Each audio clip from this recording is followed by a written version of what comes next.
porque no baja la intensidad del público, eso es raro, ¿eh? Se mantienen en un sábado a la mañana, que no es fácil, así que gracias a todos. Vamos a retomar un poquito con una pregunta que hizo un compañero la clase anterior, y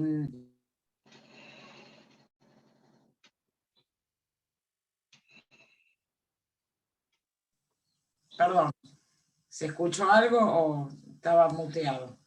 Nada. No se escuchó. Decía que les daba las buenos días y que estoy asombrada por la constancia en la concurrencia del público, que es muy alta. Esto es inusual para los diplomaturas. Así que felicitaciones a los que organizan y a los que tienen la paciencia de estar un sábado a la mañana acá con el mate y el café, escuchándonos a nosotros dos. Gracias por eso.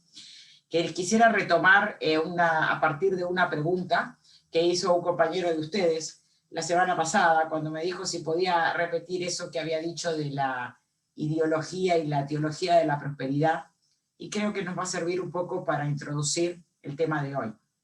La palabra teología significa, teo significa Dios, y logía viene de logos, que significa discurso. La teología es un discurso sobre Dios, es una explicación, un argumento sobre Dios. La ideología, idea de eidos viene, que significa idea. La idea es algo que crean las personas. En cambio, el concepto de Dios hace referencia a algo que existe. Después veremos si existe o no, es cuestión de fe. Pero el concepto mismo de Dios implica que existe ese Dios. En cambio, el concepto de idea no implica que la idea existe. La idea es algo que yo tengo en mi cabeza y después trataré de que se haga realidad en todo caso. Pero cuando yo hablo de ideología, es que estoy haciendo un discurso sobre la idea. Estoy argumentando de que mi idea es la mejor, de que mi idea es la verdad absoluta y que es necesario que esa idea se realice. Y si además yo rindo culto a esa idea, entonces esa ideología se convierte en idolatría. Si yo tengo la idea de que el mundo tiene que ser de 10 personas y lo defiendo con buenos argumentos convincentes y además rindo un culto a eso y sacralizo la propiedad privada en esas 10 personas y lo convierto en algo intocable, ahí estoy haciendo ideología, y cuando lo convierto en intocable, estoy haciendo idolatría. Entonces, ustedes habrán escuchado que el Papa habla mucho de las ideologías, critica las ideologías. Y nosotros estamos acostumbrados, debido a lo que fue la Guerra Fría y todas las consecuencias que eso tuvo en Latinoamérica, que la palabra ideología siempre hacía referencia a un discurso marxista, socialista. Y nunca la palabra ideología se asoció en estos lados del mundo.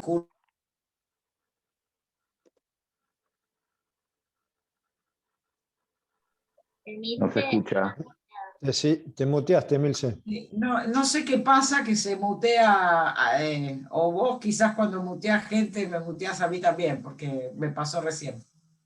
Sí, les voy a pedir por favor que se muteen ustedes, porque yo los voy muteando, pero cuando me cambian de lugar, las muteo a Milce, así que mil disculpas. Por favor, Milce, sí. Espero no entender esto como una censura, ¿no? Bueno, no sé hasta dónde escucharon, pero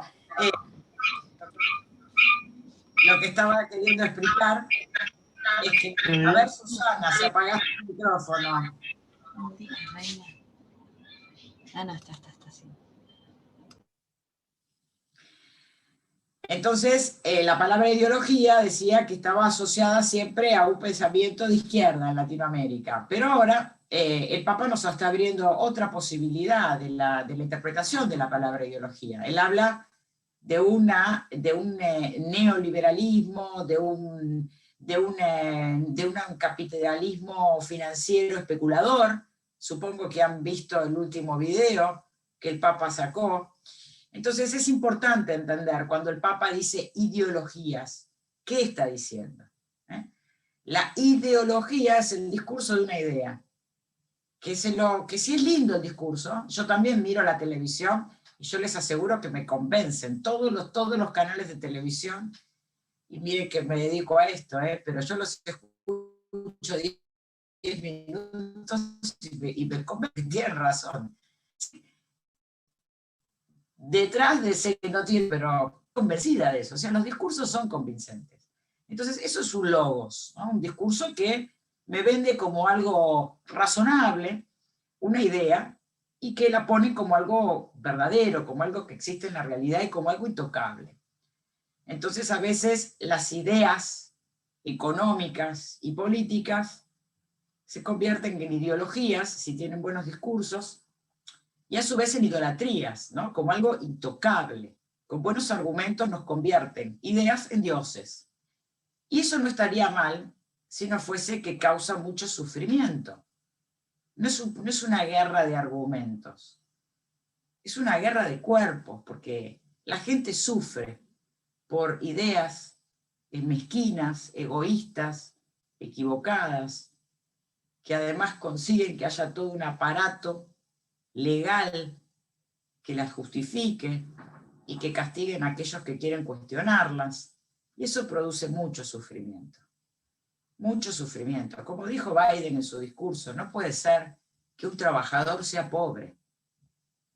Puede ser que un trabajador no sea rico. Puede ser que un trabajador no tenga plata para despilfarrar. Pero lo que no puede admitirse es que un trabajador no tenga para comer. Entonces, hay ideas que se convierten en idolatrías.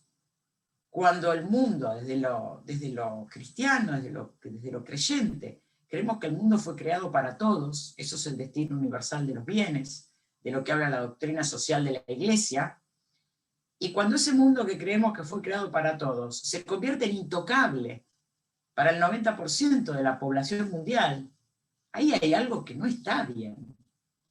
Pero no nos animamos a cuestionarlo porque hay un discurso ideológico. O sea, hay un discurso, un logo que nos convence de que eso es así. Entonces, cuando el Papa ataca las ideologías, hoy, en el siglo XXI, en el año 21 ya del siglo XXI, la palabra ideología no está haciendo referencia a lo que hacía en el siglo XX. Está haciendo referencia a un sistema económico neoliberal, a un sistema financiero especulador que produce mucho sufrimiento, mucho. Entonces, la ideología es lo contrario de la teología. Ahora, cuando aparecen discursos ideológicos disfrazados de teológicos, por ejemplo, cuando aparece algo que se llama teología de la prosperidad, están hablando de un sistema de prosperidad financiera, capitalista, que en realidad está sostenido sobre una ideología. No es una teología. De ningún Dios verdadero puede ser castigador. En su propio concepto, la idea de Dios incluye la misericordia, incluye el don, el haber creado un mundo para sus hijos. No puede ser un Dios que prive al 90% de sus hijos del pan. Entonces, eso que llaman teología de la prosperidad, en realidad es una ideología de la prosperidad que en algunos segmentos sociales esa ideología se defiende con buenos argumentos económicos, con buenos argumentos legales, con buenos argumentos políticos, y en otros sectores de la sociedad, donde la gente se mueve en el ámbito de la fe, en el ámbito de la creencia, esas mismas ideas se defienden con argumentos de creencia, de fe, de religión. Pero no podemos confundirnos Y esto no es una clase de catequesis, ¿eh? Yo estoy hablando a dirigentes sindicales, no estoy dando una clase de catequesis, estoy dando una clase de política. Y lo que quiero decir es que como dirigentes, como líderes, tenemos que estar atentos a esos falsos discursos teológicos, que cada vez van a estar más presentes en Latinoamérica debido a una crisis fuerte en la representación política. Entonces cada vez más va a ceder terreno la política a la religión. Sobre eso pasa siempre en la historia, en momentos de crisis aguda, y cada vez más vamos a tener falsos profetas, profetas de ideologías que nos las van a meter en la cabeza como si fueran teologías. Entonces, parte de este curso de la doctrina social de la Iglesia también consiste en una advertencia, estar advertidos de que la religión no puede desplazar a la política, no puede desplazar a la política. Son ámbitos diferentes. Que nosotros tengamos convicciones de fe no hace que en el campo social vayamos como fundamentalistas pensando que todos los que sufren es porque es un castigo divino, que algo hicieron mal, generalmente asociado a la moral sexual, es lo que hacen estos sectores, entonces por eso están siendo castigados económica, política y socialmente. Eso es muy importante porque en Brasil esta teología de la prosperidad, esta ideología neoliberal, penetró las organizaciones sindicales, penetró las organizaciones de los trabajadores, y el resto es historia, ya lo conocen, ya saben lo que pasó. Entonces, los advierto, y acuérdense que se los digo hoy, un sábado 8 de mayo, ojo, ojo con esas falsas religiones, ojo con esas falsas ideologías. Con esto no quiero decir que el cristianismo, el catolicismo y el judaísmo son las religiones verdaderas, no. Lo que estoy diciendo es que una religión verdadera es una religión que se ocupa de que las criaturas no sufran. Toda aquella religión que provoca sufrimiento no es una religión verdadera, es una ideología disfrazada. Y ojo, porque un modo de contención, cuando cae la organización política, es la religión. La religión suplanta esa contención que en realidad, en el campo de lo social, hace la organización comunitaria. Y como hay una crisis muy grande debido a un desempleo galopante, la organización política se hace cada vez más difícil, porque no tenemos un contacto sostenido y cotidiano con los trabajadores. Entonces ahí, en la desesperanza, es donde prenden estas falsas ideologías que cuestionan justamente las organizaciones y van en contra de las organizaciones de los trabajadores, que en el caso de Argentina, además de organizar, los trabajadores, me consta, también evangelizan, ¿no? El pueblo evangeliza al pueblo, decía Angelelli, y el pueblo organiza al pueblo. Ustedes lo saben bien porque son todos trabajadores. Ahora, ¿cuál es el fundamento de esto que estoy diciendo? Bueno, hay algo que se llama el Concilio Vaticano II, del año 65, donde en uno de sus documentos, que es la Gaudium et Spes, a partir entre el punto 10 y el punto 14 de ese documento, habla de algo que se llama el sensus fidelium, la sensibilidad de la fe, de los que creen, de los fieles. ¿Qué es la sensibilidad de los fieles? Esto es importante para entender el valor de la comunidad organizada a partir de una posición cristiana católica. Lo primero que escuchamos cuando el Papa habla de que la verdad o la nueva organización o la nueva forma política viene de la base, del subsuelo del planeta, dice él, el primer cuestionamiento es, pero si esa gente no estudió economía, esa gente no estudió política, esa gente no estudió ciencias duras, ¿cómo van a hablar o opinar sobre el desarrollo sustentable, sobre cómo es la moda de organización? Bueno, hay algo que defiende esta posición, este sentido de la fe, desde el punto de vista teológico, que dice que todo ser humano está, al ser imagen de Dios, al ser creado por Dios, la fe es eso, tiene una sensibilidad especial. Esa sensibilidad, la fe, es como que toca, lo que diría la teología es que esta creencia me genera una gracia, un superpoder, dirían los chicos, ¿no? Y este superpoder es una sensibilidad especial, una sintonía fina para captar por dónde va la cosa. Es decir, aquello que no tenemos por haber ido a la academia, lo tenemos por ser humanos. Es decir, yo no podría explicar la cadena del ADRN,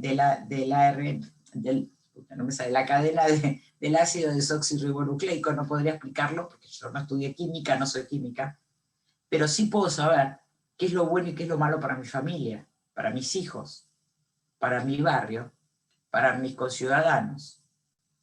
Hay algo que todos sabemos y es distinguir entre lo bueno y lo malo. Para nosotros mismos, para nuestro grupo más cercano y para nuestro pueblo. Esa es la sensibilidad que da la fe. ¿Y por qué la da la fe? Porque yo creo en un Dios bueno y en un Dios Padre, dice en Fratelli Tutti. Si yo creo que este mundo es producto de un Dios que es Padre, de un Dios que es bueno, yo creo en eso, yo voy a tratar de imitar eso.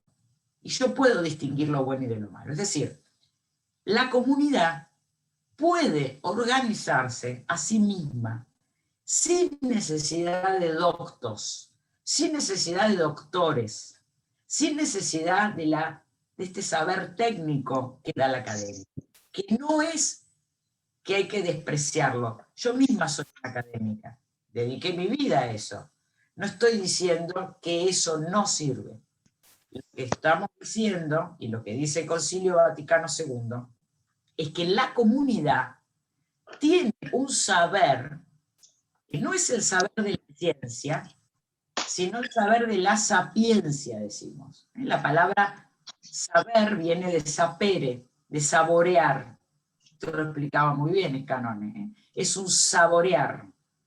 Es el saber que me da el tocar con los sentidos, el escuchar, el oler, el tocar. El Papa habla de un amor que es ternura, el amor que toca. Entonces, el sufrimiento de un pueblo es algo que se acumula en la sensibilidad. O sea, yo sé que si toco algo caliente me va a hacer mal porque ya me quemé. Hay un saber que me da la sensibilidad. Y ese saber es un saber que acumulo en la marginalidad, en haber pasado situaciones de sufrimiento. Y es un saber que se acumula en toda una comunidad. Es decir, hay una comunidad que tiene la experiencia del sufrimiento, de no tener trabajo, de trabajar en condiciones indignas, de no tener medicamentos, de ser permanentemente descalificada por no saber. Todos nosotros hemos estado en alguna mesa sentados donde quisimos dar una opinión y nos descalificaron porque no sabíamos. Bueno, quizás no sabíamos el conocimiento científico, porque no somos abogados, no somos médicos, no somos economistas. Pero lo que dice el Evangelio, el Concilio Vaticano II, es que lo bueno y lo malo, para decidir la acción justa, y eso es la política, lo sabemos todos. Entonces, hay un sentimiento, una sensibilidad, un saber sensible en la comunidad que se adquirió por el sufrimiento. Bueno, a esa comunidad la llamamos cuerpo místico. O sea, es un cuerpo místico porque es un cuerpo que está formado por muchos cuerpos y que está unido por algo que llamamos espiritualidad, una palabra que no se usa más, pero que el Papa está instalando nuevamente. La espiritualidad, ¿qué es? Es el amor. En mi familia hay una espiritualidad, no peleamos, gritamos, pero hay un querernos, nos queremos, hay algo que nos une y nos conocemos. Yo sé cuando mi hijo está mal, aunque no me lo diga, Y yo sé cuando mi marido está mal, aunque no me lo diga. Hay un saber entre nosotros. Sabemos lo que es bueno o malo para cada uno de nosotros. Hay un cuerpo, hay una sensibilidad, hay una memoria en ese cuerpo. Por eso cuando luchamos por la justicia, y eso es la política, y lo veremos después, cuando luchamos por la justicia, lo hacemos desde un saber. Es el saber que tiene la comunidad. La comunidad acumuló un saber. Y ese saber le da la autoridad para juzgar lo que es bueno y lo que es malo. Y en eso radica la lucha por la justicia. Bueno, ahora les voy a pasar la palabra a Monseñor Carrara para que avance un poquito más sobre esto de la experiencia mística comunitaria.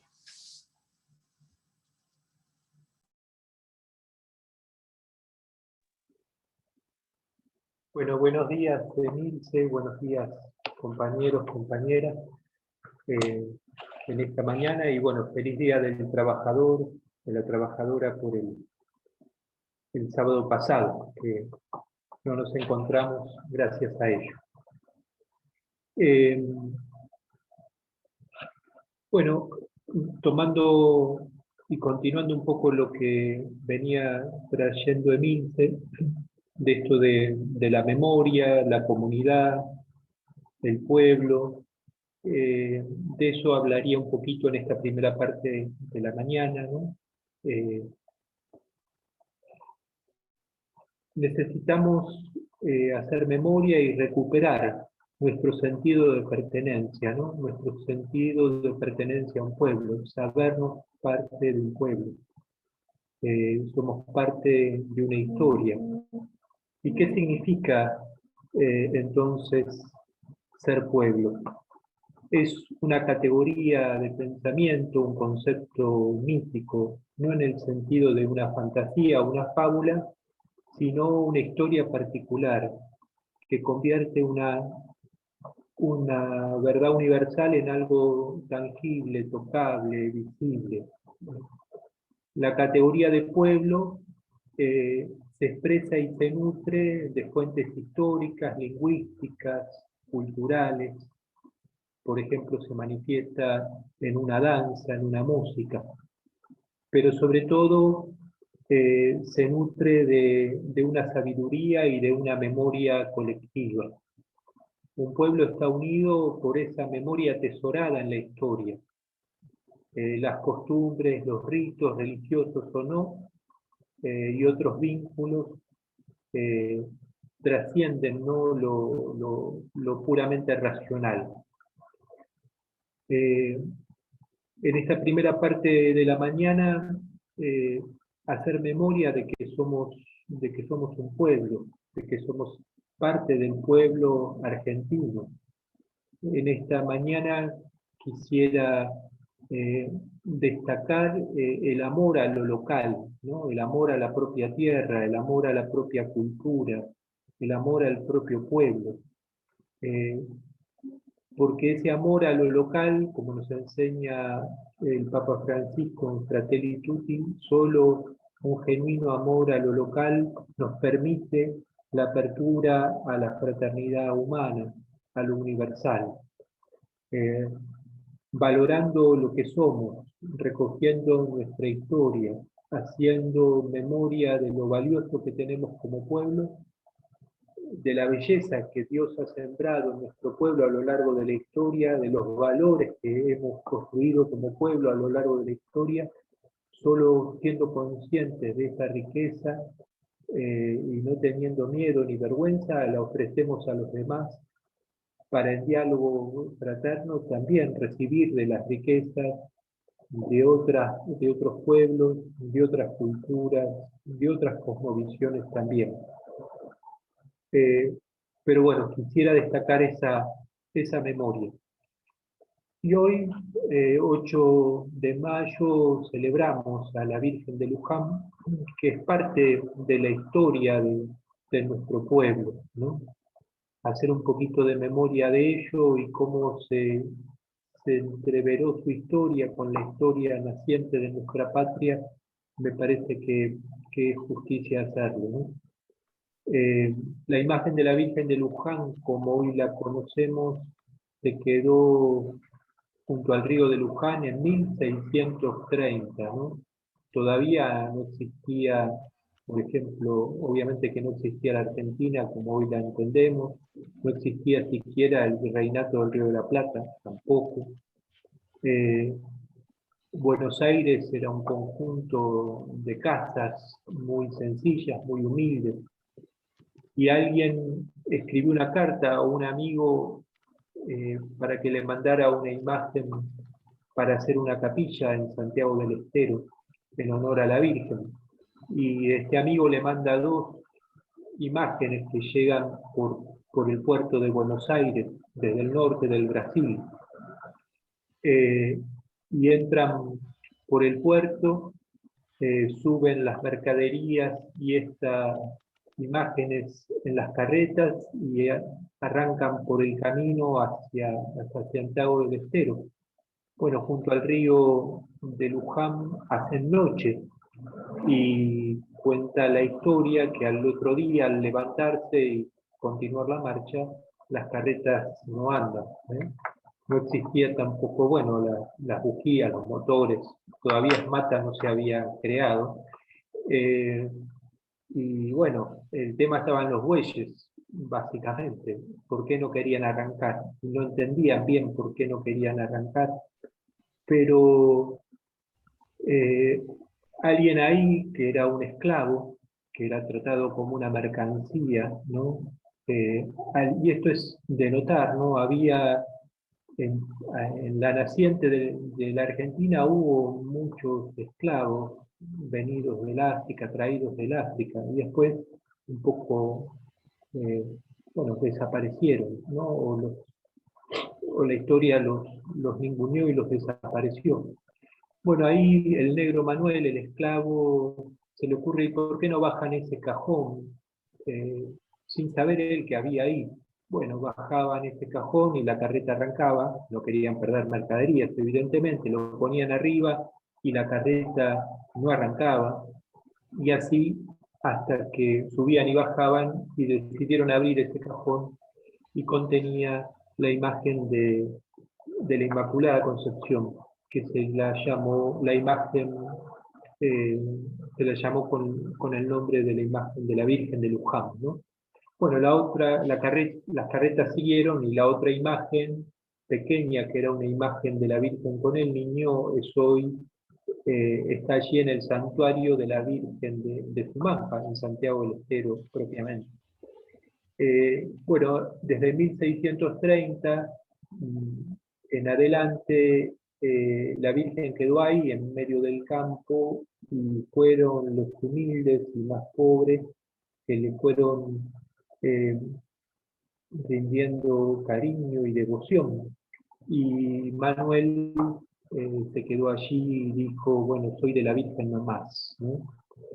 Bueno, en 1630, en lo perdido de La Pampa, inicia algo que es muy importante para el pueblo sencillo, para el pueblo pobre. Pero también hubo acontecimientos que ligaron a esta devoción a los orígenes remotos de nuestra patria.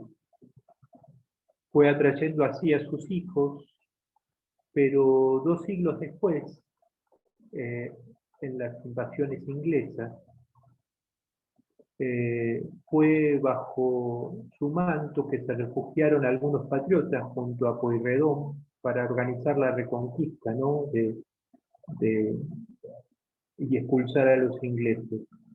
A la falta de uniformes, llevaron para identificarse lo que se llamaban las medidas de la Virgen, que eran cintas celestes y blancas, el color del manto de la Virgen, que medían lo mismo que la milagrosa imagen, o sea, 38 centímetros, medían, y así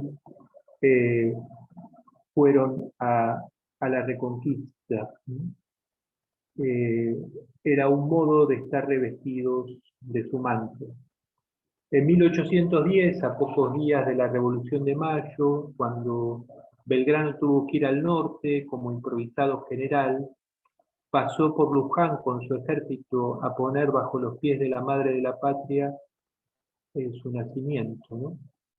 Seguramente tuvo muy presente los colores de su manto para elegir los colores de la bandera. Y las batallas por la independencia tuvieron un gran protagonismo de la Virgen. La batalla del Tucumán en 1812 fue para Belgrano un triunfo de la Virgen de la Merced y le entrega allí en el Tucumán el bastón de mando de esa batalla, y a los pocos meses obtiene el triunfo frente a los realistas en Salta y envía 2 banderas tomadas a los enemigos al santuario de Luján para que el pueblo las vea y al mirarlas agradezca a la Virgen, ¿no? De alguna manera. Bueno, la historia de la Virgen entró en el pueblo sencillo, ¿no? Y en tiempos de no pandemia, por lo menos la visitan 8 millones de personas durante el año.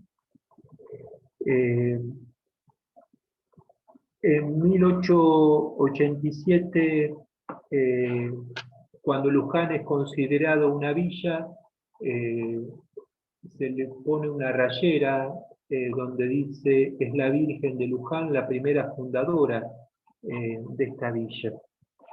De alguna manera tiene connotaciones esta imagen bendita con nuestra patria.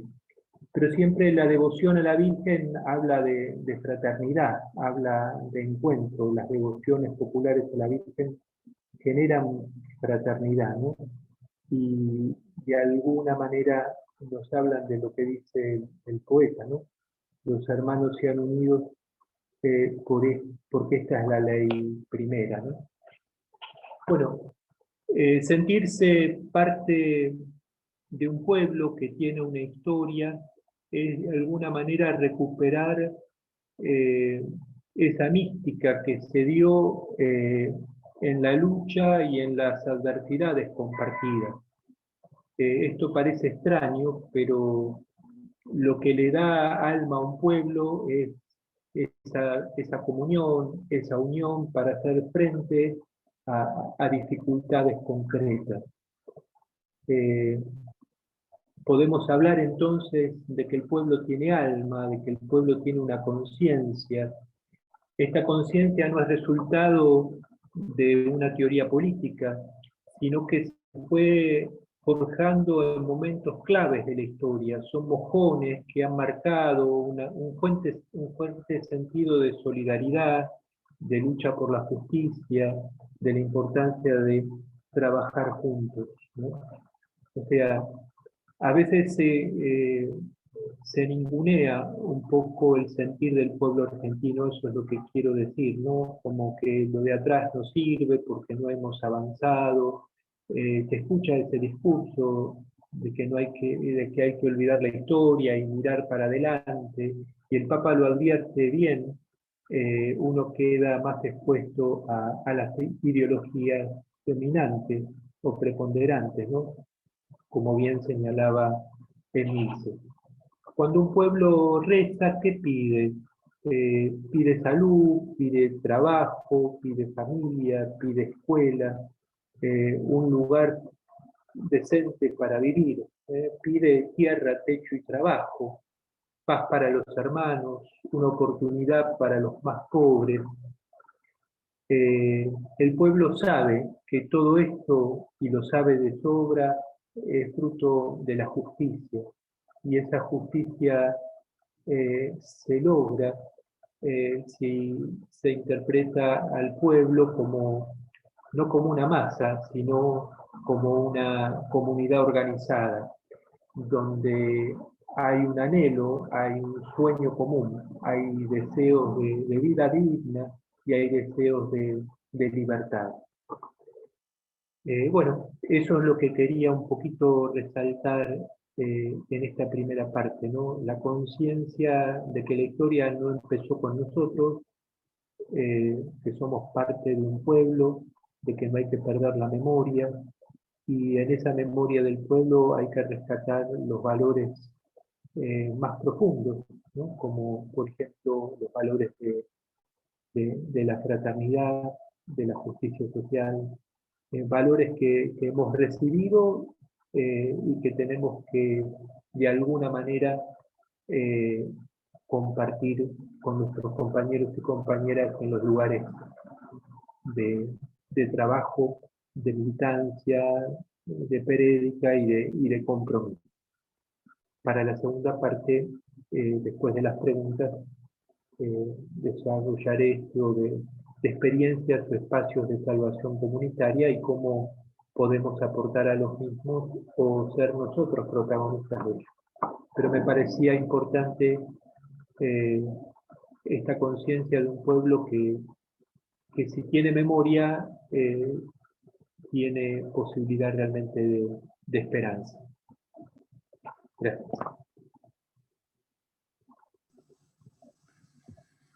Bueno, abrimos a preguntas y mientras van formulando las preguntas, les vuelvo a repetir que la literatura que estamos utilizando para esto es Evangelii Gaudium, Fratelli Tutti, Laudato Si, las catequesis del Papa Francisco y otro libro que vamos a compartir en un rato, las catequesis donde el Papa Francisco justamente pone en relación las tres virtudes teologales, la fe, la esperanza y el amor, y las vincula con lo social, ¿no? Con lo político. Es muy lindo leerlas. Mientras escuchamos preguntas. Adelante. Buen día compañero, compañera, a todos. Ojeda Rubén de Unión Ferroviaria, acá en Seccional Rosario. Tengo dos preguntas, una para Emilce, otra para Gustavo.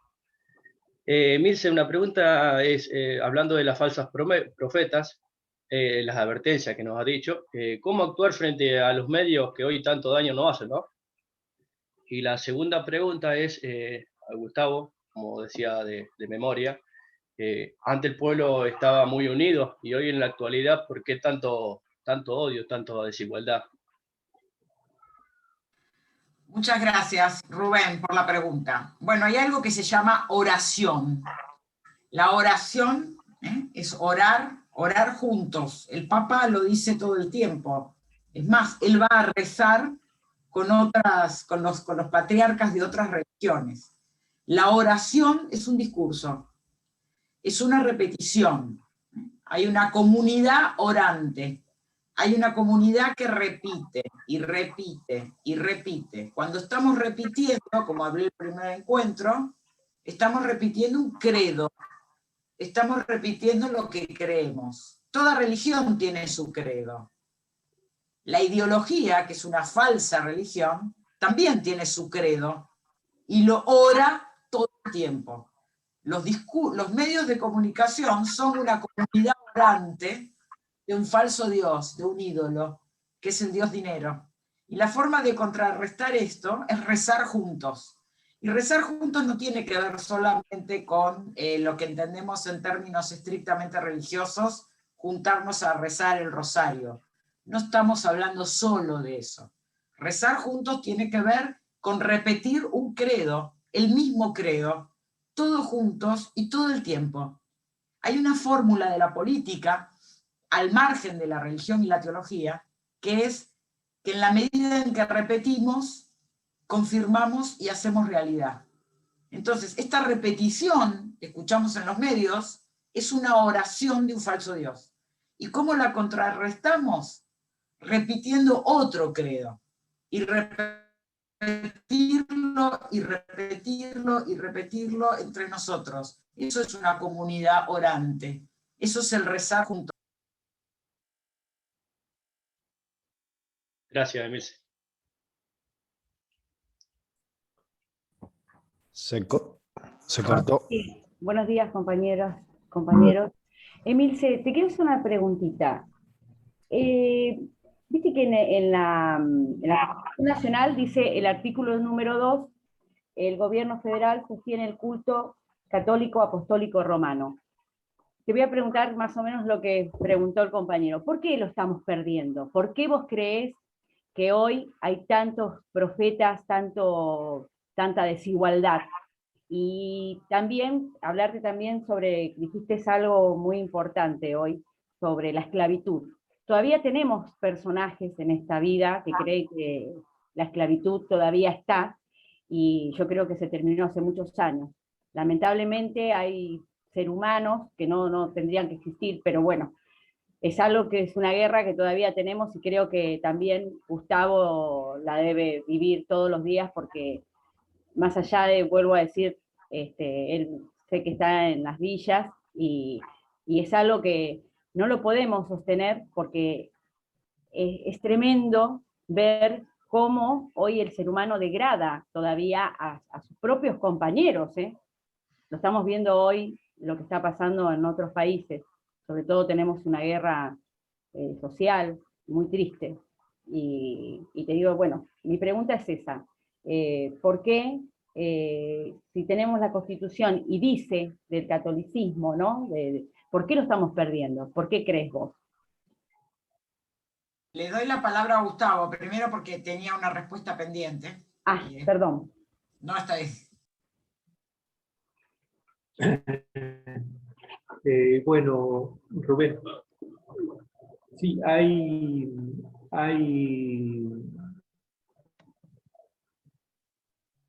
una acentuación, digamos, del enfrentamiento entre los argentinos o entre distintas maneras de ver la Argentina. Hay un exaltar lo que se llamaría la grieta, y en eso juegan mucho también los medios de comunicación social. Yo creo que la pandemia es un momento dramático, pero a la vez es una oportunidad para apuntar a la fraternidad, ¿no? Y por lo menos nosotros me parece que tenemos que tener presente cuál es la verdadera brecha, ¿no? Creo que lo he dicho y lo vuelvo a repetir, ¿no? La verdadera distancia, no uso la misma palabra grieta, sino la verdadera distancia está con los más pobres, con los más humildes, con los más desprotegidos de la Argentina hoy. Tenemos en la Argentina el 42% de pobreza, tenemos casi 4.500 villas y barrios precarios, tenemos allí la mitad de niños, niñas y adolescentes en situación de pobreza y en muchos casos de indigencia. Y nosotros como comunidad organizada no tenemos que perder dimensión de ello, nos tiene que interpelar, y tenemos que pasar a cosas lo más concretas posibles, ¿no? Porque también la solución está de alguna manera en nuestras manos. Entender un puente entre los trabajadores y organizados, como son cada uno de ustedes en los distintos sindicatos, y tender el puente hacia la economía popular, la economía informal, que también forma parte allí el pueblo pobre trabajador, muchas veces con la lucha de sobrevivir al otro día nomás, ¿no? Entonces, tampoco distraer la mirada de eso que es clave y de lo que nosotros podemos hacer, ¿no? Y hay veces hay que tomar decisiones. Desde un sindicato hacer una cosa bien concreta, ¿no? Por ahí no transforma toda la patria, pero transforma la vida de una comunidad pequeña en un lugar. El otro día hablando con un sacerdote que me decía en Gran Buenos Aires, ¿te parece, Gustavo, que acá haga una escuela? Y claro, los chicos en esa zona tenían que caminar, o tienen que caminar a veces 30 cuadras para ir a una escuela, porque no tienen también medios de transporte. Estamos hablando del Gran Buenos Aires, ¿no? Entonces yo le dije, sí, vamos a trabajar para hacer esa escuela.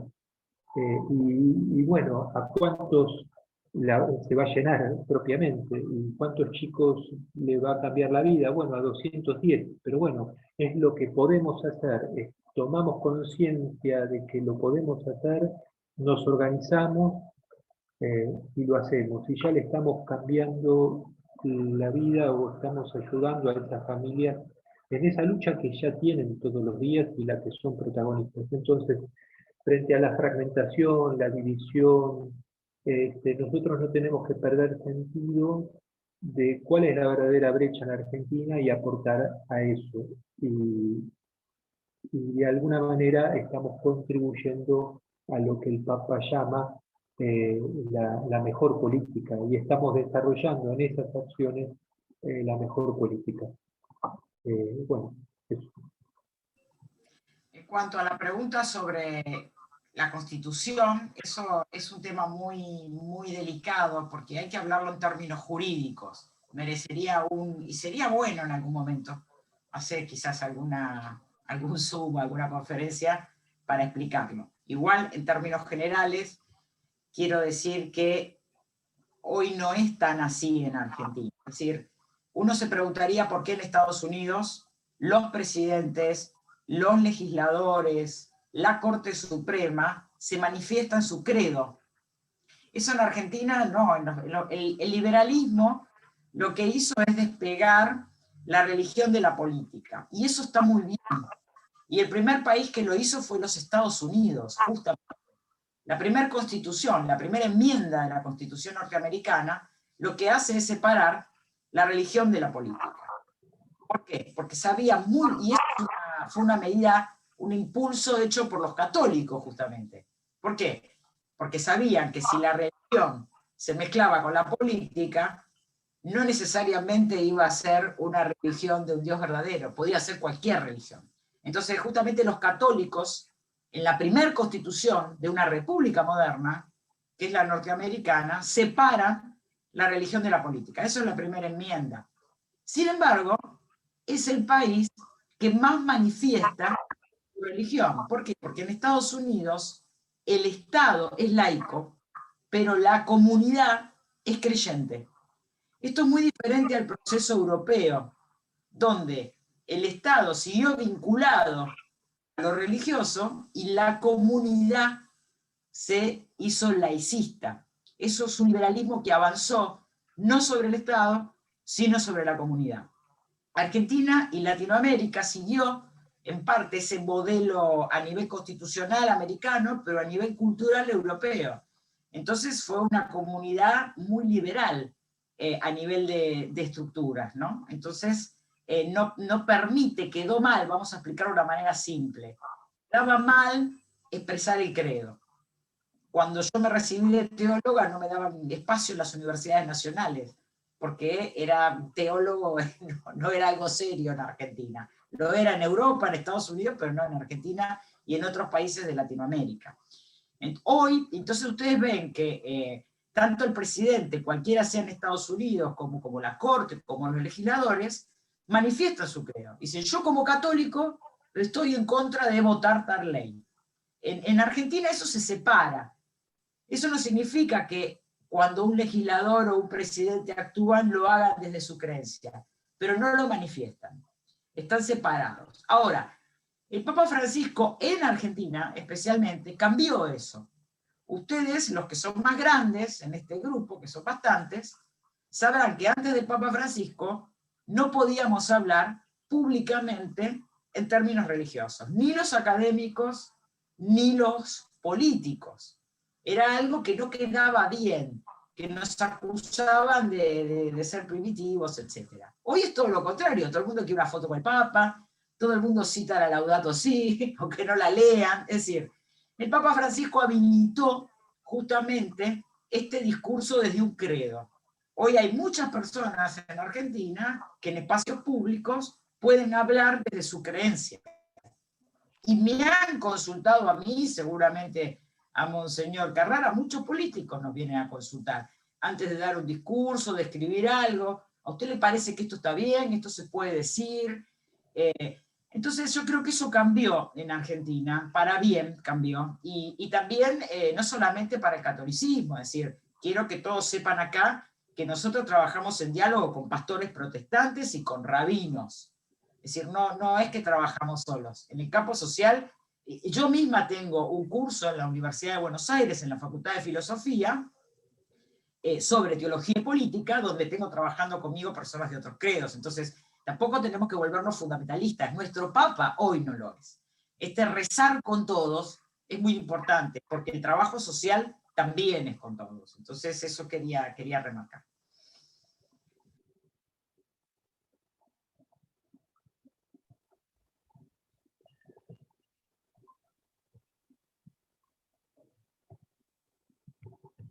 ¿Hay alguna pregunta más?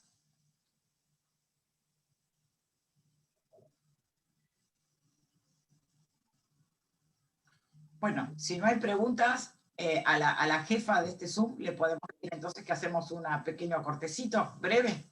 Hacemos el recreo de 10 minutos, ¿sí? Así que nos vemos 11:10. Muchas gracias. Gracias.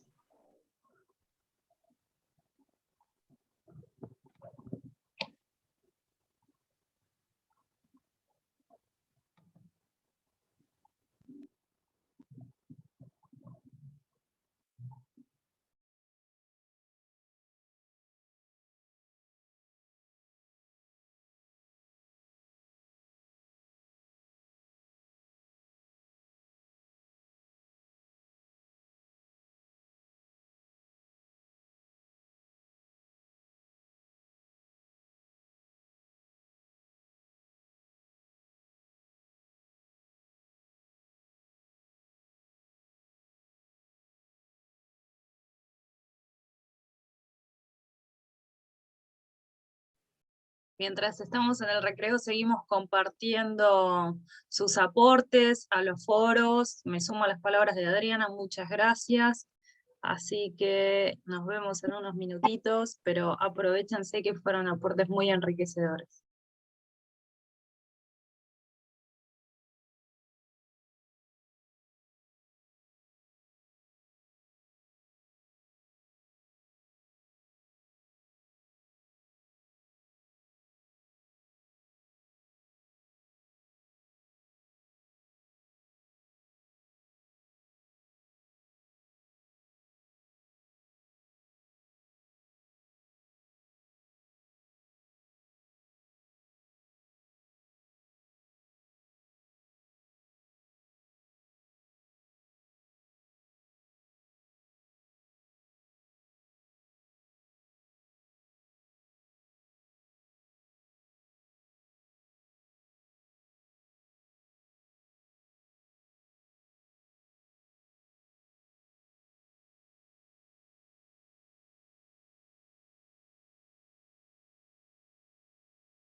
les queremos comentar que en estos espacios de participación hemos recibido los comentarios y los aportes de más de 200 estudiantes, con lo cual ese número fue altamente sorprendente y gratificante para cada uno de nosotros. Así que por eso el agradecimiento del intercambio que nos brindaron a través de los espacios virtuales. Nuevamente, muchas gracias, y vamos a seguir generando espacios de participación con diferentes modalidades en las distintas unidades que se aproximan los próximos sábados.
Bueno, retomamos la segunda parte de nuestra tercera clase, así que, querida Emilce, nuevamente tenés la palabra. Muchas gracias. Bueno, gracias a todos, y vamos a retomar entonces con esta última parte de estas 3 clases que compartimos con mucho gusto con ustedes.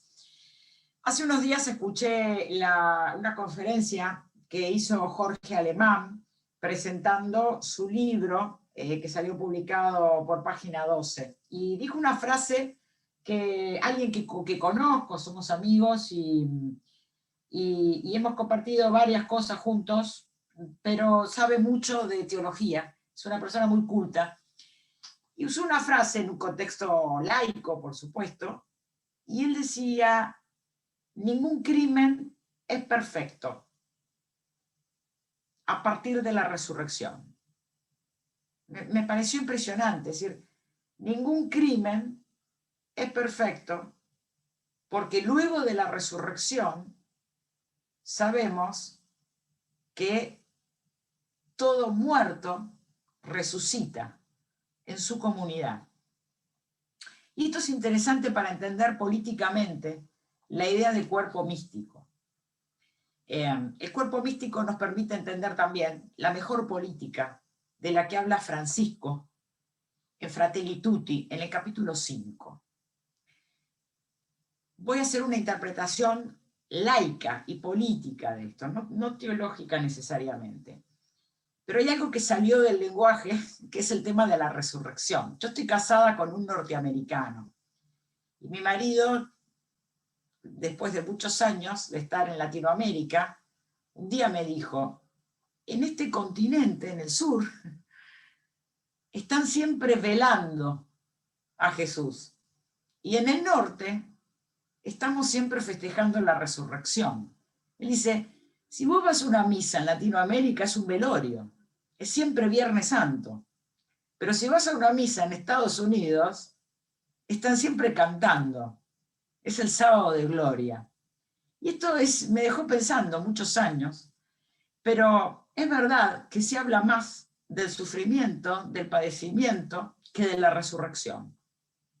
Y esto desesperanzó al pueblo. En términos políticos se dice desencantó al pueblo. Una palabra política es hay que volver a encantar al pueblo, hay que volver a enamorar al pueblo, dice la política. Y desde el punto de vista religioso decimos hay que devolver la esperanza, o hay que activar, mejor dicho, esa super herramienta que es una de las 3 virtudes teologales, que es la esperanza. El concepto de resurrección salió de juego, no se habla de la resurrección. Y la resurrección es una posibilidad, porque es una realidad para los que creen.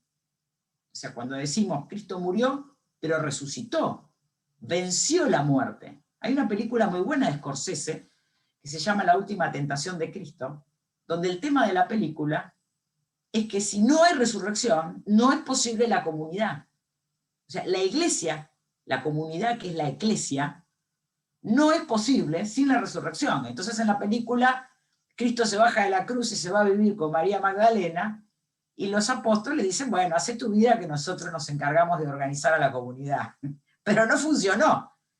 Entonces lo tienen que ir a buscar y dicen, mira, la verdad tenés que venir y colgarte de la cruz de vuelta, porque tenés que morir y resucitar. Porque si no resucitás, nosotros no podemos hacer la iglesia. Entonces, cuando Jorge Alemán dice, ningún crimen es perfecto, porque está la resurrección. Esa resurrección de Jesús, en términos teológicos, es la resurrección en su cuerpo místico. ¿El cuerpo místico qué significa esa frase? Significa que hay un cuerpo del cual todos, santos y pecadores, somos los distintos órganos de este cuerpo, y hay otra persona que es la cabeza de este cuerpo, que es Jesús. Pero ningún cuerpo puede vivir sin la cabeza, y una cabeza no puede vivir sin el cuerpo. Entonces la resurrección es un cuerpo místico. Es decir, cuando hablamos de la comunidad de la iglesia, estamos hablando de un cuerpo unido espiritualmente gracias a que hay una resurrección. Es decir, cada muerto, cada víctima, cada persona que ha sido asesinada políticamente, cada persona que ha muerto porque el sistema no puede darle la salud necesaria, cada persona resucita porque todos resucitamos, es una cuestión de fe para nosotros. Entonces cuando Alemán dice, ningún crimen es perfecto porque resucita en la comunidad, porque hay resurrección, ese es el cuerpo místico, esa es la experiencia mística comunitaria de la que habla el Papa. Es decir, hay una comunidad que se une porque nos contiene a todos, los herederos de la memoria de los muertos, de los desaparecidos, de los que murieron por COVID, por no tener la atención necesaria hoy. Somos todos nosotros. O sea, esa gente resucita, la resurrección es verdadera. Y está en nosotros, hay una comunidad. Eso es hacer memoria. Entonces, cuando el Papa habla en el capítulo 5 de Fratelli Tutti, de cuál es la mejor política, acá tenemos que diferenciar entre una política de relaciones de fuerza y una política de armonía. El peronismo habla de la armonía, mucho habla de la armonía, ¿no? De hecho, el escudo del peronismo, si lo piensan, son 2 manos que no están al mismo nivel, como la fraternidad en sentido liberal europeo. Son 2 manos que están así, entre el de arriba y el de abajo. No hay una igualdad idéntica. Hay una diferencia, pero que puede ser armónica. Por eso cuesta entender en Europa este peronismo, ¿no? Porque incluye al empresario, incluye a todos los sectores sociales. Es una política que no busca una identidad absoluta, sino una armonía entre partes diferentes. Y la armonía es eso, ¿eh? No son dos partes iguales, son dos partes distintas, como en la media medalla que se daban antes los enamorados, son dos partes distintas que encastran. Eso es distinto a una política de relaciones de fuerza. El Papa lo dice en Fratelli Tutti. La política en relaciones de fuerza es una política que se mantiene en la tensión de las partes. Ahora bien, para que esta política en relación de fuerza se mantenga como tensión de partes, yo tengo que tener organizadas a las dos partes. Tengo que tener organizados a los trabajadores y sindicatos y tengo que tener organizados a la patronal en cámaras. Entonces puedo tener un diálogo social que se hace realidad efectiva en el convenio colectivo de trabajo. Esa relación de fuerza no está mal, pero para que haya una relación de fuerza tiene que haber dos partes, dos partidos, dos partes organizadas. Y esta organización la da el trabajo. Cuando hay trabajo, yo tengo una comunidad de trabajadores organizada en un sindicato o en un gremio, ahora con la economía popular, y tengo por otro lado empresarios que tienen empresas y también pueden organizarse en cámaras. Pero cuando el sistema suprime el trabajo físico y lo reemplaza por un trabajo robótico, no es posible la estructura esta partidaria liberal. No es fácil, porque los trabajadores están todos desarmados, es difícil organizarlos. No piensen solamente en Argentina, ¿eh? Piensen en toda Latinoamérica. Si no, no van a entender lo que está pasando en Colombia. Entonces, en el mundo, el desempleo no hace posible la organización en un partido por parte de los trabajadores, y el capitalismo financiero hizo que los empresarios vendan sus empresas y se pongan a jugar en la timba financiera. Entonces tampoco tenemos posibilidad de organizar el otro lado, el puente no es posible.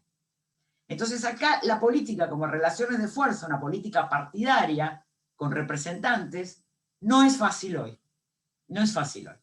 Entonces, en ese campo que produce este desempleo estructural a nivel global, hay que pensar una nueva forma política. Por eso la Fratelli Tutti comienza diciendo, el primer renglón, vengo a proponer una forma de vida con sabor a evangelio. Ahora ya saben por qué está la palabra sabor, porque acabo de explicarla en el bloque anterior, ¿no? Sabor, ¿eh? Sabor a evangelio, es esta sensibilidad, una nueva forma, esta forma republicana, esta forma partidaria, esta forma de fuerzas en equilibrio, es posible o fue posible en un escenario de trabajo, de modelo, de trabajo, de empleo. Cuando este escenario se desarma, esa forma política no está siendo suficiente para organizar la sociedad. Entonces, hay que pensar una nueva forma de la política, una nueva forma de organización con sabor a evangelio, es decir, a partir del saber de la comunidad, a partir de la sensibilidad, de la memoria del sufrimiento, de esta resurrección de nuestras víctimas, de nuestros pueblos, de la gente que murió en Colombia, las 20 personas, de muchos más, que esas son las oficiales, y que puede pasar en muchos países de Latinoamérica, justamente porque el desempleo es la causa de estos focos de violencia. El trabajo es el primer organizador social, y eso no es un chiste o una metáfora. Entonces, cuando el Papa habla de la mejor política, no está hablando de la política ideal, porque no hace ideología. Está hablando de lo mejor que podemos hacer con lo que tenemos. Y esa mejor política, dice él, va a venir del subsuelo del planeta.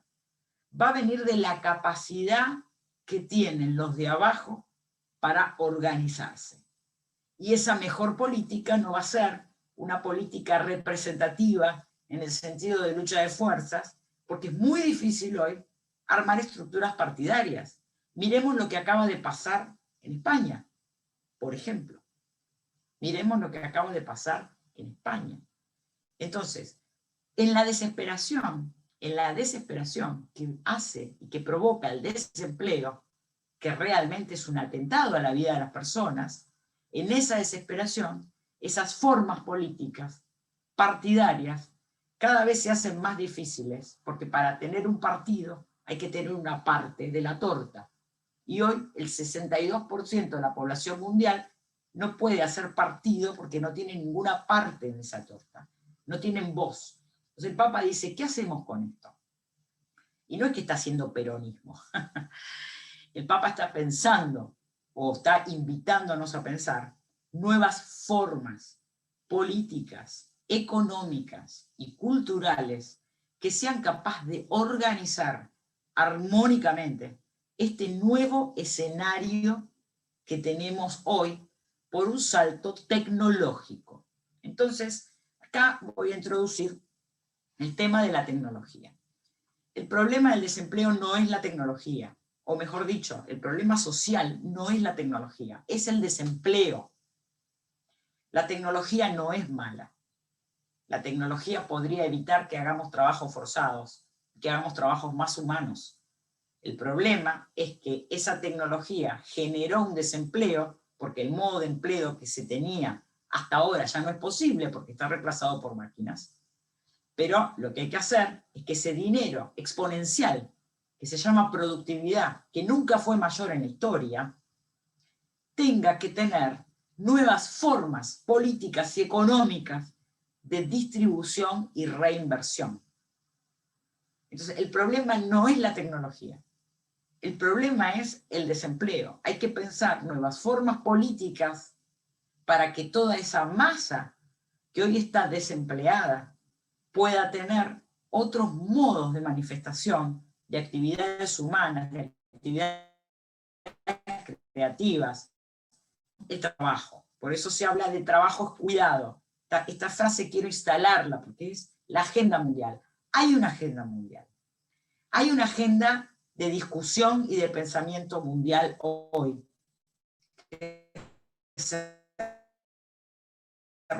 Pensar el futuro, y esta es la agenda 2030 de la ONU, con los 17 puntos, o los objetivos de desarrollo sostenible de salud, hablan de educación. Si 7 puntos se va a poner muy difícil. Esta casa común es pensar el futuro del trabajo, no tanto en la tecnología, porque no es la causa del problema. La tecnología es la causa de un cambio de época. Pero el conflicto social grave que tenemos tiene que ver con el desempleo. Por eso esta agenda mundial, en la que están trabajando los organismos internacionales y la academia y las pastorales de los distintos credos, es impulsar que trabajo es cuidado para pensar nuevas formas de trabajo, porque como dijo Mariana Mazzucato, una economista italoamericana que hoy está teniendo mucho impulso y muy reconocida por el Papa, la plata está, dice, no me pregunten dónde está la plata, todos sabemos dónde está la plata. No se trata de hacer saqueos, se trata de pensar una nueva forma de vida con sabor a evangelio, como empieza Fratelli Tutti. Y el Papa ahí dice que los líderes tienen que salir del pueblo. ¿Por qué tienen que salir del pueblo? Porque tienen el saber que da la experiencia comunitaria. Es muy difícil que alguien que no conoce, que no tiene ese saber en el cuerpo, que no tiene esa experiencia de sufrimiento, pueda pensar nuevas formas políticas. Dice, están desacreditados los líderes populares desde un lugar de la tecnocracia. Es el que no sabe. La primera forma de sacarnos de juego es decir, no es eso. No sabes lo que estás diciendo. No sabe nada. Tiene que estudiar un poquito más. Tiene que leer un poquito más. Pues no es así. El bien y el mal lo sabemos todos. Entonces, la lucha por la justicia implica la memoria, como bien explicó Gustavo, pero también ponerla en marcha implica pensar nuevas formas nuevas formas de organización, nuevas formas de economía y nuevas formas culturales. Esto es en lo que está el debate hoy. Esto es lo que se está pensando hoy. Hay 4 amenazas. Hay amenaza ecológica, hay amenaza económica, hay amenaza sanitaria y hay amenaza a la seguridad de los estados. Lo que pasó en Colombia puede pasar en cualquier país de América Latina. Puede pasar en el nuestro también, con muchas menos posibilidades, en mi opinión personal, por la gran capacidad de organización que tiene Argentina en la base y que hoy está conteniendo y organizando a los trabajadores, incluso a todos aquellos que están en todo tipo de periferias existenciales. Pero esta capacidad de organización que tiene Argentina también nos genera un deber, y el deber de compartir esta experiencia comunitaria con otros compañeros de América Latina. Pensar la patria grande no es un tema menor. Pensar en términos de patria grande implica que también tenemos el deber de compartir este saber que tenemos los argentinos, sobre todo ustedes, de capacidad de liderazgo y de capacidad de organización. Creo que es importante a través de los organismos, no me sale la palabra exacta, de estas organizaciones sindicales que tenemos por ramas, cada uno de nosotros, cómo empezar a generar este tipo de eventos, este tipo de encuentros con otros compañeros de la región para compartir esta experiencia. Tenemos una ventaja en Argentina, pero tenemos que ser solidarios, tenemos que compartirla con los otros compañeros, porque realmente por motivos históricos y desarrollos industriales diferentes, no han llegado a la misma conciencia o posición de organización. Entonces la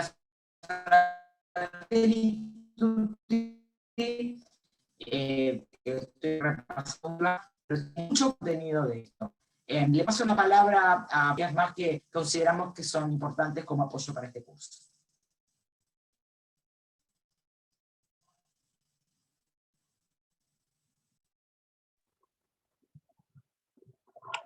Bueno,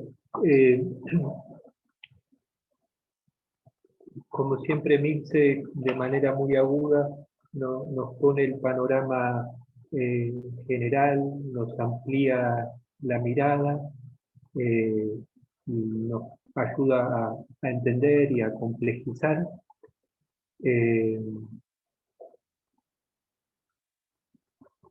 Yo quisiera hacernos la pregunta, ¿qué podemos hacer nosotros? ¿No? Porque frente a las amenazas que ahora Emil se va a repetir, frente a los desafíos grandes que se nos vienen en distintos órdenes, uno puede preguntarse, bueno, ¿qué puedo hacer? ¿No? ¿Qué puedo hacer yo? ¿Qué puede hacer mi organización? ¿Qué puede hacer mi sindicato? Y la respuesta del Papa es, bueno, sí, podés hacer mucho. Podés hacer mucho si fortaleces la comunidad, si organizás la comunidad.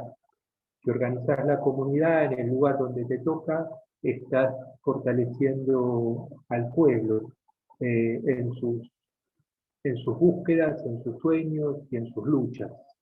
Y si somos muchos, si somos muchas las que nos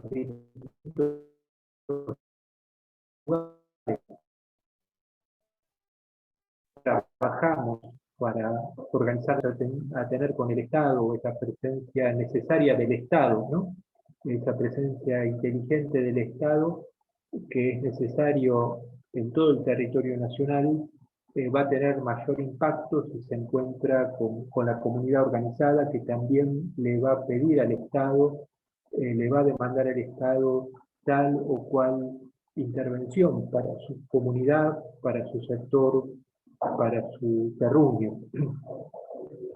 Pero bueno, siempre podemos aprender de los más pequeños y de los más pobres, de los que no llaman la atención. A eso siempre nos invita Francisco, porque a ello nos invita el Evangelio de Jesús, ¿no? Jesús nace en la periferia del Imperio Romano, no nace en Roma, sino que nace allí, bien en la periferia. Entonces, el Papa en Laudato Si nos invita a considerar las experiencias o espacios de salvación comunitaria, ¿no? Esto lo hemos dicho tal vez en el primer encuentro, pero volvemos sobre ello porque es algo valioso e importante. Empezar de abajo, empezar de los márgenes, también es importante. Cuando hablamos de experiencias, hablamos de cosas concretas, y el Papa le gusta lo concreto, porque el cristianismo es concreto, es encarnación, es hacer carne las cosas.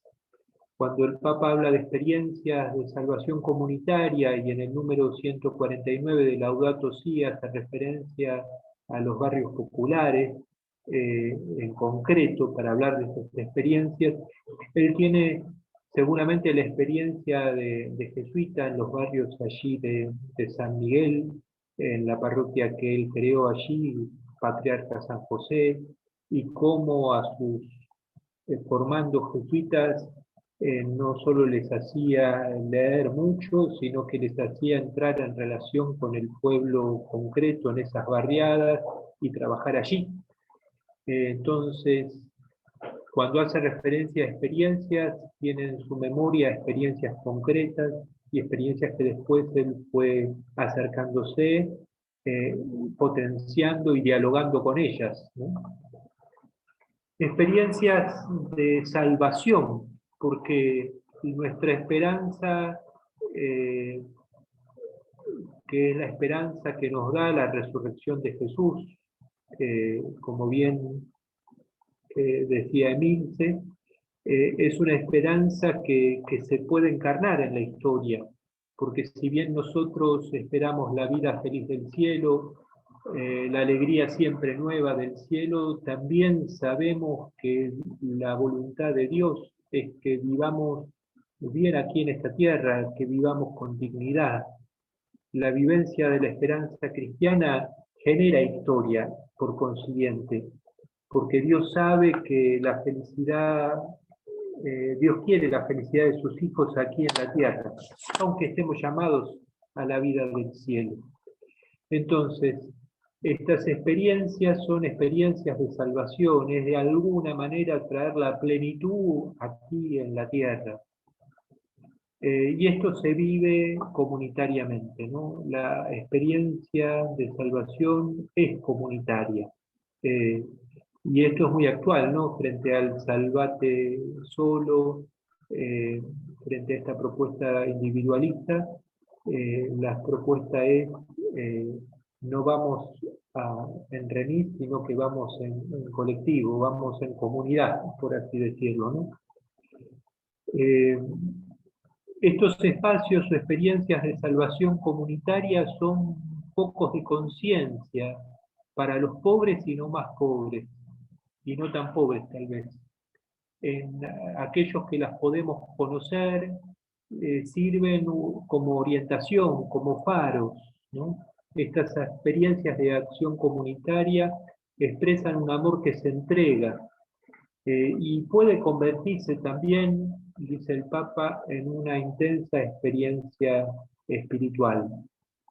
Es una revolución cultural, es la revolución de la ternura, de la misericordia, es pensar y actuar en términos de comunidad, de prioridad de vida de todos sobre la apropiación de los bienes por parte de algunos, y ciertamente es un modo de hacer historia. Esto en este tiempo de pandemia se deja ver, y mucho, ¿no? Hay muchos espacios de salvación comunitaria, incluso que los sindicatos de ustedes han apoyado o mismo también han generado, ¿no? Frente al problema de la pandemia y por ahí la creciente necesidad de alimentar a la gente y sobre todo a los niños, niñas y adolescentes, se han generado por ahí comedores comunitarios, donde por ahí hoy las que llevan adelante esos comedores son mujeres concretas, que no se han tomado tiempo para sí, sino que han pensado en sus hijos, y no solo en sus hijos, sino en los del pasillo, en los de la manzana, y paradójicamente todavía por ahí no les ha llegado la vacuna, ¿no? Tal vez, bueno, estas cosas son las que hay que pensar, ¿no? Cómo pensar de cuidar a los que cuidan, ¿no? Este tiempo de la pandemia nos hace redescubrir los espacios de cuidado de los otros como espacios de salvación comunitaria y como espacios concretos de lucha contra la pobreza, ¿no? Esos comedores comunitarios que después se transforman en centros comunitarios, centros educativos, centros deportivos y culturales, centros de cuidado de las personas. Bueno, es importante que nosotros estemos a la pesca, por así decirlo, de estos lugares, ¿no? Parafraseando a Monseñor Angelelli, tenemos que tener un oído en el Evangelio y otro en el pueblo, un oído, una mirada atenta a dónde se van dando estos espacios donde la comunidad se organiza para cuidar la fragilidad del pueblo. Y nosotros tenemos que aprender de esos espacios que se organizan para cuidar la fragilidad del pueblo, tenemos que intentar potenciarlos, tenemos que entrar en diálogo, tenemos que tender puentes. La clave de la buena política o de la mejor política pasa por fortalecer ciertamente la comunidad. Hay que tener el gusto de estar cerca de la gente, de ser parte del pueblo. Eso es una gracia a pedir, ¿no? Y las preguntas de los más sencillos, sus angustias, sus peleas, sus sueños, tienen un valor hermenéutico de la realidad, ¿no? La periferia existencial nos dice cosas de la realidad que habitualmente no salen en otros lugares. Y eso requiere escucha, requiere humildad para aprender de los más sencillos y humildes. Y también estar atentos, como decía, dónde están estas experiencias de salvación comunitaria, quiénes a contracorriente plantean proyectos con los descartados de la sociedad, donde hay espacios que buscan cuidar a los más frágiles frente al modelo exitista, que no le encuentra sentido al invertir para que los más lentos, los menos desarrollados, los más pobres, avancen en la vida y puedan desplegar sus potencialidades y mostrar la belleza de sus personas y hacer los aportes que tienen para hacer. Mirando teologalmente, Jesús se nos anticipa en esos lugares donde la comunidad de los más pequeños y pobres se organiza. Y aquí también, ya hablando de la organización del trabajo, que es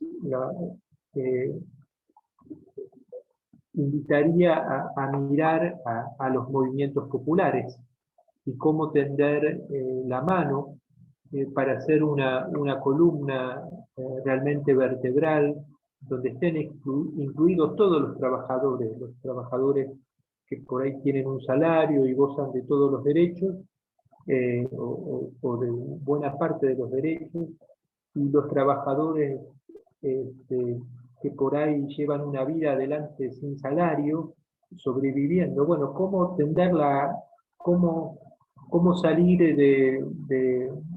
del propio sector y mirar también a los que están haciendo un camino para salir de la indigencia, para salir de la pobreza, para organizarse. Bueno, tenemos los que estamos más organizados, tenemos que ayudar a esa organización, porque organizar la comunidad es fortalecer ciertamente al pueblo, es ciertamente tener un anhelo común, un sueño común a realizar. Por último, abriendo a las preguntas, queríamos dejarles también unos textos, sobre todo algunas intervenciones que el Papa Francisco ha tenido en la visita a Irak, donde ahí entra en diálogo con las distintas religiones, evidentemente. Sobre todo, lean un texto, si es que pueden, de la visita del Papa a Ur de los Caldeos, donde sale Abraham. Abraham es reconocido como padre de la fe por el pueblo judío, también por los cristianos, no solo los católicos, sino los cristianos en general, y también por los musulmanes, ¿no? Entonces el Papa allí invita a mirar al cielo, a reconocer un Padre común, que nos propone sueños, y que nos propone sueños de fraternidad. Entonces, mirar al cielo, tener los pies bien en la tierra, mirar al costado y descubrir al hermano y a la hermana que tengo al lado como alguien a construir juntos esa fraternidad. Cada uno respetando lo propio de uno y reconociendo el valor que tiene la otra persona para aportarme, ¿no? Esa mirada también más ecuménica, más interreligiosa, más de un padre común, nos plantea Francisco. Y eso no es renunciar a la propia identidad, sino ponerla en diálogo con otros. No somos dueños de la verdad, ni uno ni otro, sino que caminamos como hermanos en búsqueda de ella. Bueno, simplemente eso quería dejar por ahí como mensaje, como de mi aporte en esta mañana, ¿no? Hay que fortalecer la comunidad, hay que organizar la comunidad y hay que ayudar a que en otras regiones, en otros ámbitos, la comunidad se organice. Termino con unas preguntas de Francisco en el capítulo que comentaba Emilce, de Fratelli Tutti, el capítulo 5 sobre la mejor política, que también son preguntas para aquellos que hacen política, y los sindicatos también lo hacen, ¿no? En el sentido de la búsqueda del bien común. Preguntas que me hago para mí y que se las formulo para ustedes, ¿no? Hacia el final, en el número 197 de Fratelli Tutti, dice: pensando en el futuro, algunos días las preguntas tienen que ser: ¿para qué? ¿Hacia dónde estoy apuntando realmente? ¿Por qué después de unos años, reflexionando sobre el propio pasado, la pregunta no será cuántos me aprobaron, cuántos me votaron, cuántos tuvieron una imagen positiva de mí? Las preguntas quizás dolorosas serán: ¿cuánto amor puse en mi trabajo? ¿En qué hice avanzar al pueblo? ¿Qué marca dejé en la vida de la sociedad? ¿Qué lazos reales construí? ¿Qué fuerzas positivas desaté? ¿Cuánta paz social sembré? ¿Qué provoqué en el lugar que se me encomendó? ¿No? ¿Qué puedo hacer yo frente al gran desafío que nos plantea hoy nuestro mundo, y que muy bien lo explicaba Emilce?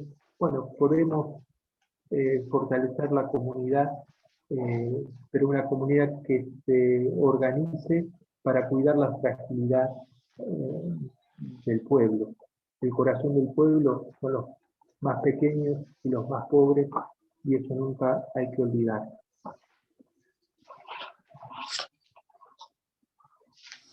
Bueno, mientras piensan las preguntas, como para dejar en claro que tanto Gustavo como yo nos han encargado de hablar de la doctrina social de la Iglesia, y quisimos dejar en claro que la doctrina social de la Iglesia no son solamente los 4 principios que se repiten a veces sin poner contenido, sino que la doctrina social de la Iglesia tiene esos 4 principios, pero la finalidad es dar respuestas concretas al sufrimiento social. Y para eso hay que tomar en cuenta los documentos del Papa Francisco, donde pone la concreteza, como dice él, y la concreteza es luchar por un reino de justicia. Eso no es político solamente, es principalmente evangélico. La lucha por la justicia, como decía Canone, es constitutiva de la prédica evangélica, y por eso todo el tiempo estuvimos haciendo referencia a situaciones concretas. Los escuchamos.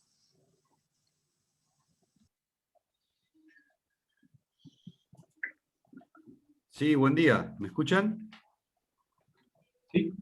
Esteban Vargas, de Luz y Fuerza Mercedes, seccional 9 de julio. Y un poco haciendo hincapié en lo que escuchábamos en el informe anterior, Emilce, sobre los adelantos tecnológicos. Yo, mirando un poco el tema, digo, no se convierte en desempleo total, sino en que van a brindar nuevos puestos de trabajo.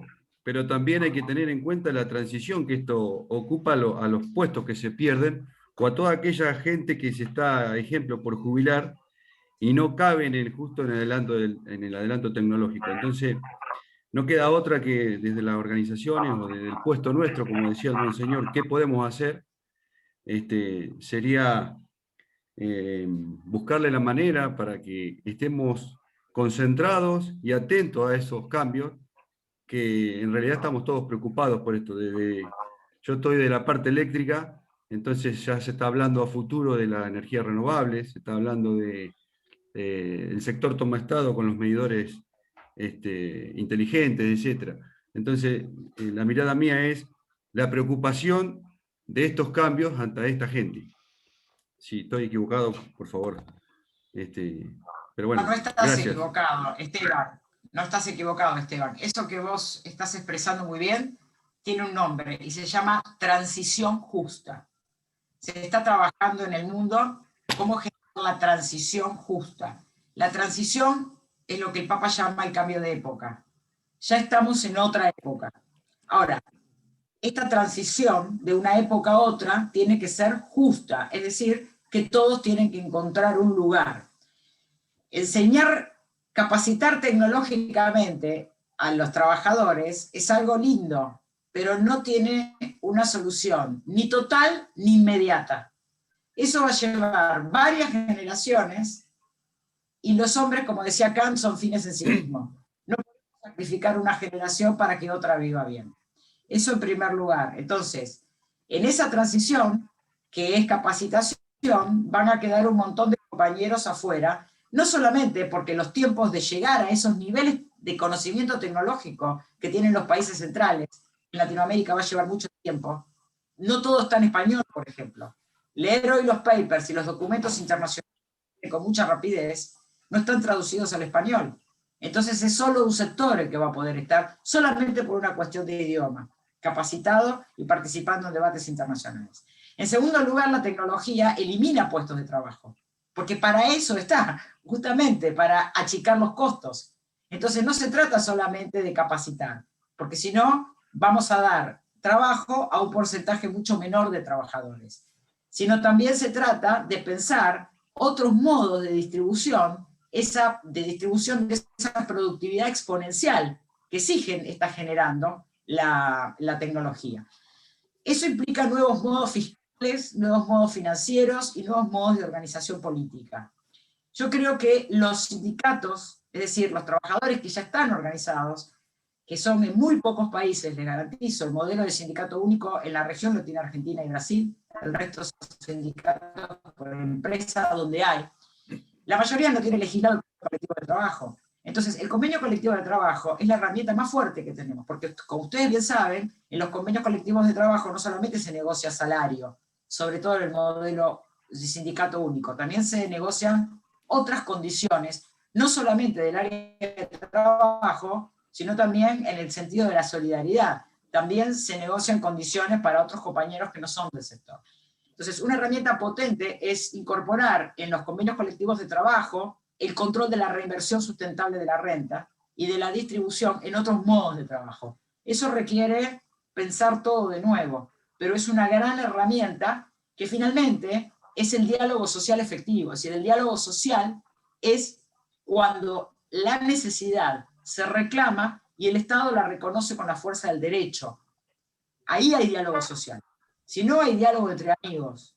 Pero el diálogo social es justamente entre gente que está en conflicto de intereses, conflicto de necesidades, como quieran llamarlo. Pero el diálogo social es plasmado en una ley, si no, no es institucionalizado, si no, no hay diálogo social. Entonces creo que Argentina tiene grandes condiciones para eso, si cambiamos la forma de percibirlo. Es decir, capacitar, enseñarle inglés y computación a todos los trabajadores no va a generar más puestos de trabajo. No va a generar más puestos de trabajo.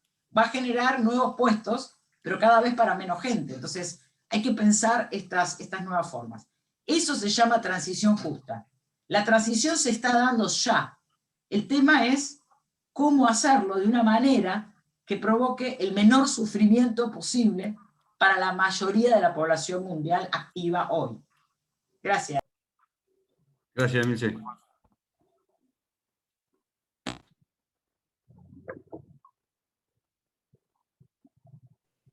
Había un compañero que tenía la mano levantada. Sí, yo. Compañeras, compañeros. ¿Me escuchan? Buenos días. Mi pregunta era un poquito, Emilce contestó a lo que preguntó el compañero anterior, y rondeando por ese lado yo quería hacer una observación. Ya que en los objetivos de la ONU, ¿no es cierto?, marcaba que alrededor de 260 millones de niños en el mundo están fuera de las escuelas, y más de la mitad de los niños del mundo, ¿no es cierto?, no llegan los niños adolescentes no llegan a alcanzar los mínimos estándares de lectura y matemática. Es difícil, ¿no es cierto?, llegar a pensar de que todos esos niños al día de mañana van a tener oportunidad para estar dentro de estos ambientes laborales, ¿no es cierto?, tecnificados. Y en base a por ahí Emilce hablaba de que esto va a llevar tiempo y hay que ir preparando a la gente para estos nuevos cambios, y a la sociedad, y yo creo que también los gobiernos, los sindicatos, todas las organizaciones deben trabajar en un mismo acuerdo. Pero yo quería saber, por ejemplo, en base a esto, y por ahí el padre también maneja muy bien este ámbito, ¿qué porcentaje de los niños de la Argentina, de la población total de la Argentina, están fuera de ese alcance de la escolaridad y de prepararse el día de mañana para estos cambios que vienen? O sea, yo creo que es muy preocupante saber que se está trabajando a nivel social, ¿no es cierto?, en cuanto a estar fuera de este ámbito, chicos que no tienen para comer, chicos que no tienen para vestir, ¿no es cierto?, y llegar a pensar de que una población de que pueda estar preparada para esta tecnificación es muy difícil. Pero mi pregunta es esa, ¿qué porcentaje de la población en la Argentina está fuera, ¿no es cierto?, del ambiente laboral, el ámbito laboral para lo que se viene? No sé si se entendió mi pregunta. Se entendió, pero yo no tengo esa cifra. No sé si Gustavo la tiene. Sí, a ver, no tengo cifras precisas, pero los niveles de pobreza e indigencia entre los niños y adolescentes realmente son grandes en la Argentina, y mirando la pobreza multidimensional, ¿no? O sea, a veces el acceso al agua, a cloacas, a una escuela cerca, etcétera, etcétera, es preocupante.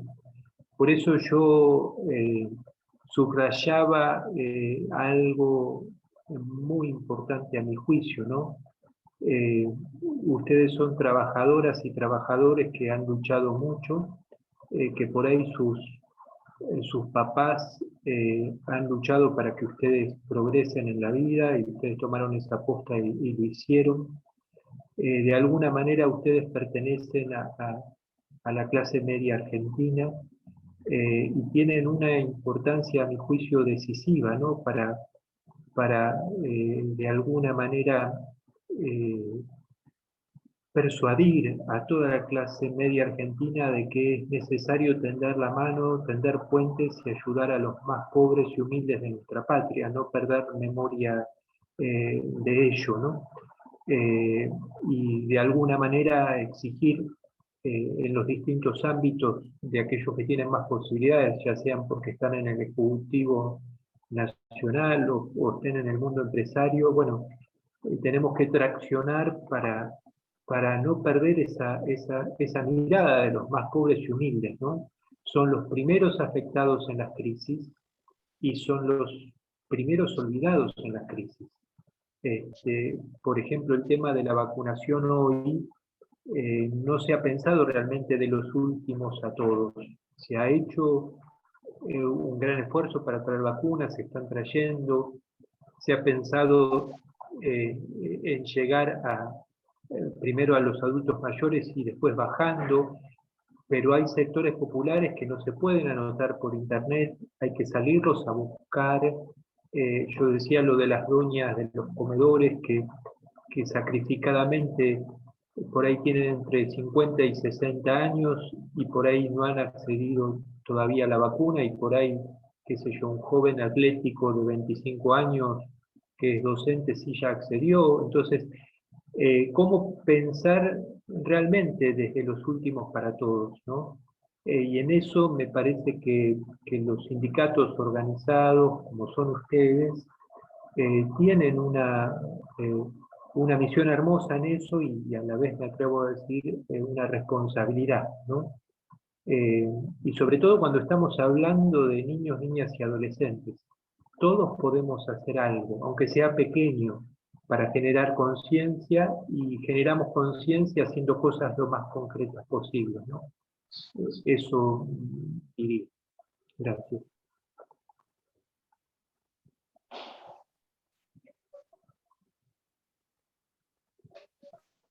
Gracias. Bueno, le voy a pedir al compañero Julián Domínguez que tome la palabra y les quiero comentar a todos que ya está en el aula virtual disponible la bibliografía que comentó Emilce y Gustavo, así que tienen para entretenerse el finde. Así que vayan leyendo. Querido Julián, ¿estás por ahí?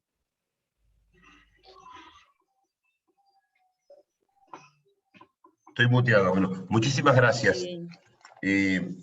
Muchísimas gracias a Gustavo por el compromiso, por la sencillez, y muchísimas gracias a Emilce. A Emilce, dos consideraciones, porque ojalá que podamos volver a tenerte de vuelta en el curso. Tu testimonio fue movilizante. Más que una exposición intelectual, recibimos un testimonio de vida. Un testimonio de vida que nos logró transmitir con palabras muy sencillas, cosas muy complejas. Te hiciste una de nosotros. Así que bueno, agradecerte por eso, agradecerte porque con mística que entusiasma, nos motivaste y nos interpelaste. Dejó esa marca, tu testimonio en el curso. Sin duda, nos interpelaste a todos y sabrá Dios por qué, pero ha sido un instrumento de Él. Seguramente, además de transmitir conocimientos, es una tarea de evangelización la que has hecho sobre todos nosotros. Y lo más importante, cumplió con creces los objetivos, tanto Emilce como Gustavo, que teníamos de esta primera parte de la diplomatura, que es nueva. La creamos nosotros a la como nos parecía, con todas las imperfecciones que ustedes se puedan imaginar, pero en la certeza que los trabajadores tenemos para aportarle al país toda esta posibilidad de tener hoy un trabajo, de tener conciencia de pertenencia al pueblo y de tener conciencia de un destino común, Nos ayudaron a construir el sentido de nuestra pertenencia política. Y nosotros queríamos reafirmar esta tarea de construcción del sentido a la luz de la identidad de la doctrina social de la Iglesia, porque eso está en los génesis de nuestro movimiento político. El primer mensaje del general Perón, cuando asumió la presidencia, dijo: mi plan de gobierno va a ser la doctrina social de la Iglesia, y lo que pretendíamos recrear a partir de ustedes es esa visión que inspiró todos los años de protagonismo social y popular del peronismo en la Argentina. Muchísimas gracias por el testimonio de vida, y muchísimas gracias porque nos sentimos igual que ustedes en el desarrollo de estos tres sábados. Y bueno, y a los compañeros alumnos lo mismo, gracias por la constancia y por el compromiso en este curso de formación. Buen sábado. Muchas gracias, Julián. Bueno, compañeras, compañeros, los esperamos el próximo sábado para la cuarta clase. Tenemos en la lista a nuestro querido profesor, a Luis Di Pietro, que va a estar compartiendo con Ana Zagari, así que bueno, allí nos vemos. Muchas gracias. Hasta la próxima. Compañera. Gracias, Chao, Gustavo. compañero, compañera. Chao, Hasta luego. Fin de. Compañeros, Saludos a no nos todos, pudimos a todas. despedir, la verdad que en lo personal Gracias, fue compañero. tremendo su aporte. Gracias, buen fin de, compañeros. Fin de, compa. Gracias mucho. Buen fin de, gracias. Muchas gracias. Vamos a extrañar, Emilce. Muchas gracias por todo. La verdad, un lujo de escucharte.